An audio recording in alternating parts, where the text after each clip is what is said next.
Hi all welcome to Manjula ladies வேர்ல்டுங்க. So அடுத்த வாரம் முகூர்த்தம் இருக்கே, அழகாக ஹேர் ஸ்டைல் பண்ணணும்.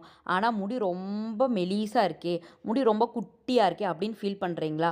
உங்களுக்கு தாங்க எக்ஸ்க்ளூசிவாக ஹேர் எக்ஸ்டென்ஷனுக்கு மட்டுமே இந்த ஷாப் வந்து கோயம்புத்தூர் சரவணம்பட்டியில் நம்ம ஓப்பன் பண்ணியிருக்கோம். ஸோ பார்த்தீங்கன்னா ஏகப்பட்ட வெரைட்டிஸ் இருக்குங்க ஹேர் எக்ஸ்டென்ஷனில்.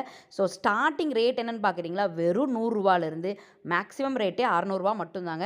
விக்ஸ் கூட எங்ககிட்ட அவைலபிளாக இருக்குங்க. இப்போ பார்த்தீங்கன்னா கொண்டையிலேயே பார்த்தீங்கன்னா ஏகப்பட்ட மாடல் வச்சுருக்கோம். அதை தவிர வெல்க்ரோ, கிளிப் சேஞ்ச் பண்ணுறது, கேட்ச் கிளிப் மாடல், இப்படி எல்லா ப்ராடக்ட்ஸுமே உங்களுக்கு அவைலபிளாக இருக்குது. ஸோ நேராக வந்து வாங்கிக்கலாம். நேராக வர முடியாதவங்க ஸ்க்ரீனில் தெரிகிற வாட்ஸ்அப் நம்பருக்கு ஹாய்னு மெசேஜ் பண்ணி உங்கள் ஆன்லைன் ஆர்டரை ப்ளேஸ் பண்ணிக்கலாங்க. ஸோ இதோட டீட்டெயில்டு வீடியோ ஒவ்வொரு ப்ராடக்ட்டும் எப்படி யூஸ் பண்ணுறதுன்னு நம்ம ஷார்ட்ஸ் போட்டிருக்கோம். அதை பார்த்து தெரிஞ்சுக்கலாம். நம்ம யூடியூப் சேனலை சப்ஸ்கிரைப் பண்ணிக்கோங்க. இன்ஸ்டா அண்ட் ஃபேஸ்புக் பேஜை ஃபாலோ பண்ணிக்கோங்க. தேங்க்யூ.